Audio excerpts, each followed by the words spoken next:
Planning is a key to success, and we're here in Nashville today at the home of Debbie Pitts, who put a lot of planning into your yard. Debbie, thank you so much for inviting us to your garden. We started planning our yard and our home in 2005, so it's been a work of love and skill and dreams for over 20 years.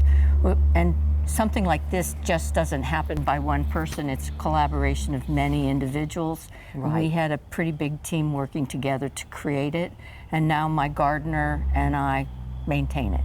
This courtyard is stunning. Tell me about how you incorporated this into your home and the planning that went into this particular spot. With pleasure, and it's a fun story. My husband studied to be an architect and then decided to become an accountant. I studied to be a biologist and then became a business person. But we still have the love. I have the love of the outside, and my husband has the love of architecture. And he decided that maybe we should build an Italian villa.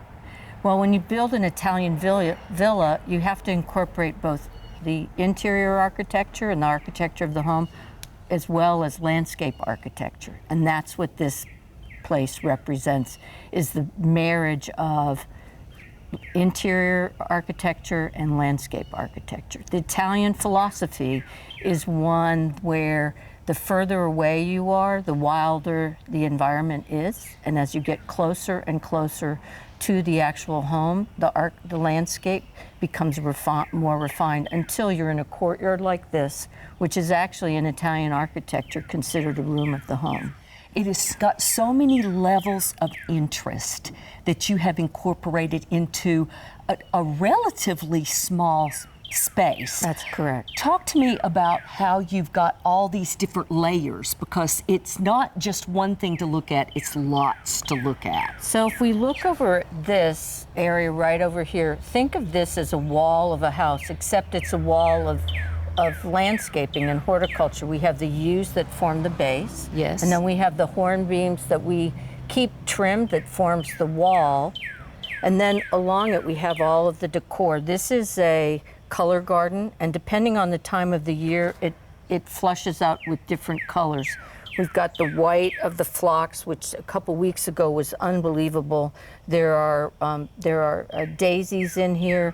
There's roses in here, peonies that are pink and bright pink, and we have white roses and pink roses. Right now, one of my favorites is over in that corner over there are some beautiful irises that just popped out, and they're the really fine, delicate, wild type of irises. And then at the very end, that whole row over there is a collection of 3 different types of acanthus, and they produce those magnificent flowers that are purple and lavender and off-white, and they last for weeks in the house when you trim them. Really? And they're incredibly regal and just spectacular. Well, and I love the height of them, and you've incorporated a pastel color palette here. Mm-hmm. And that sure does bring uniformity into the space, just like you would in a room in the house. Right. So all of these get what kind of light? So this area is unique in that it gets morning sun, because we're facing due east this way. And then in the afternoon, when the sun is really hot coming out of the west, the house shades this entire garden. So that's why we have azaleas, and that's why the acanthus thrives here so well. And we have these amazing crinum lilies. And then scattered throughout in pots are hydrangeas. They're the really bright pink hydrangeas. And over on the far, what I'm calling a wall, there's a layering of greenery. There's arborvitaes that form the backdrop, and then we have the Rose of Sharon, mm-hmm. which is next, and then down at the bottom you see the lace cap hydrangeas, and then where the columns are, there's actually yews to separate the Rose of Sharon. And then over there I have some pots that have the asparagus ferns in them. I just love being out here. It's a great place to come and grab a cup of coffee or tea. It is so calm, and really it's large, but you've made it feel so cozy. Debbie, talk to me about this, because I'm going to have to grow this now, And thanks to you. I'll give you a slip. That is an acanthus plant. They have a variety of different types of leaves depending on the variety that you pick. This one in particular is called a bare britches acanthus. They are very durable and very sturdy plants. Their roots grow down 5 feet into the ground. So in the summertime, in the spring and the summer, they look like this. They and you don't have to do anything to them. They just grow. This type of leaf, the acanthus, is a very famous motif in architecture. You'll see it like on the corbels. And the flowers all look the same regardless of the underlying type of leaf that it has. They all look like this. They make great cut flowers. They will last from 1 to 2 weeks in the house, and they just look magnificent. When you cut these, do you cut these really low down I here? do. I cut them down at the very bottom. Oh, all the way down there? And yeah, and then I trim them appropriately. But these will last in the garden like this for a good 2 months. It's really a beautiful specimen of a plant, and obviously it's very healthy and looks great here. It just kind of frames, as you say, this side of the room. It does. We're in the back room of your house, Debbie, your back garden room, and trees have really played an important part in making this area beautiful. Talk to me about your trees.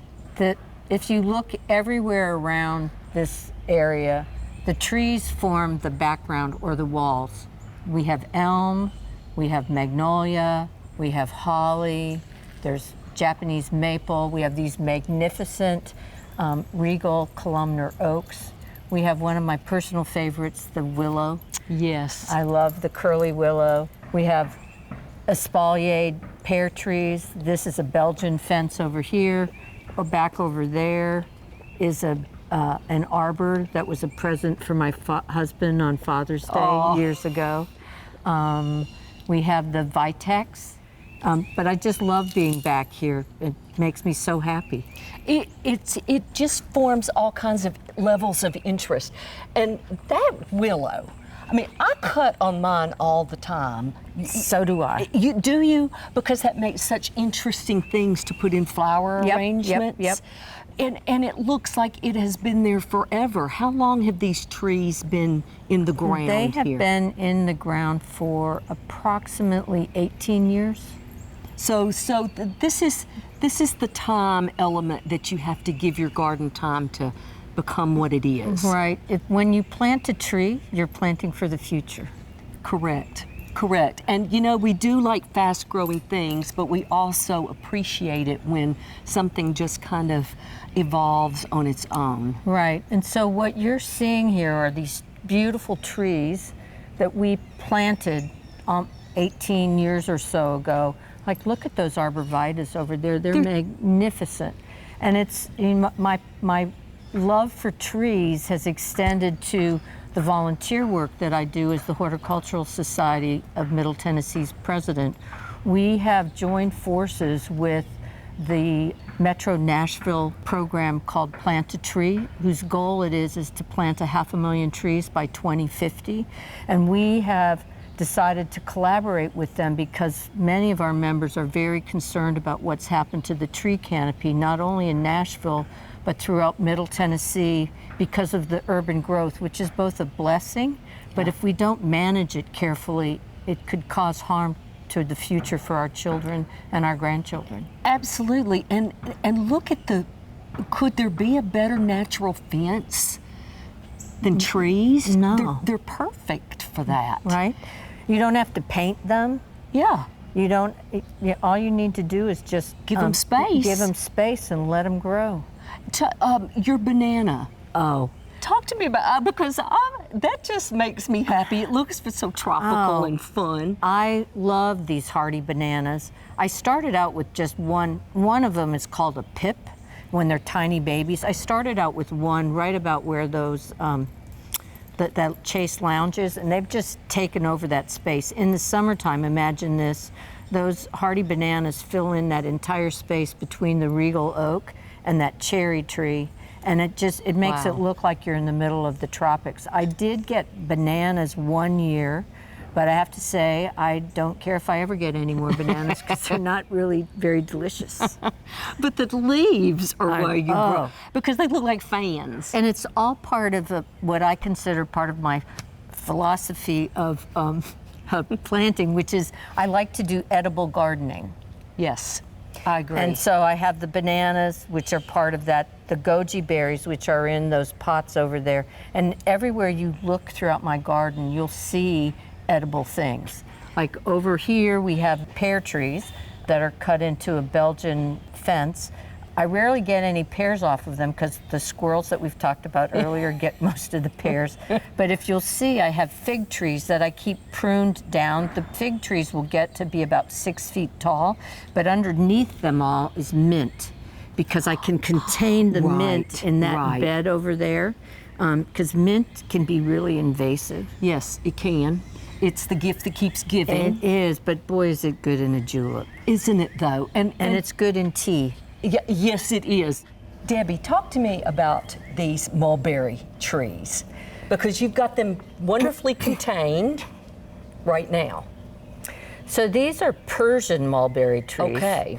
They will get mulberries approximately 2.5 to 3 inches long, but they also have another habit. They grow to be 40 feet tall, and I don't have room left in my yard for a 40-foot tall Persian mulberry tree, so I am treating them as if they're bonsai mulberry trees, and I'm training them by cutting the tops off. Some would say I'm manipulating them. That's okay. Yeah.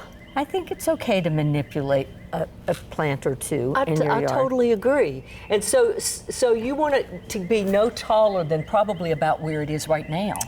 The one on the right is a little too tall. I've got to trim it, and I've got to trim the dead wood it. But they're now about 2 years old, so I'm hoping that maybe next year I'll have fruit. Excellent. You've just got little touches of wonder all over your yard, Debbie, and your garden has inspired me. I just feel it. I want to move in. You can. I have room. It's beautiful.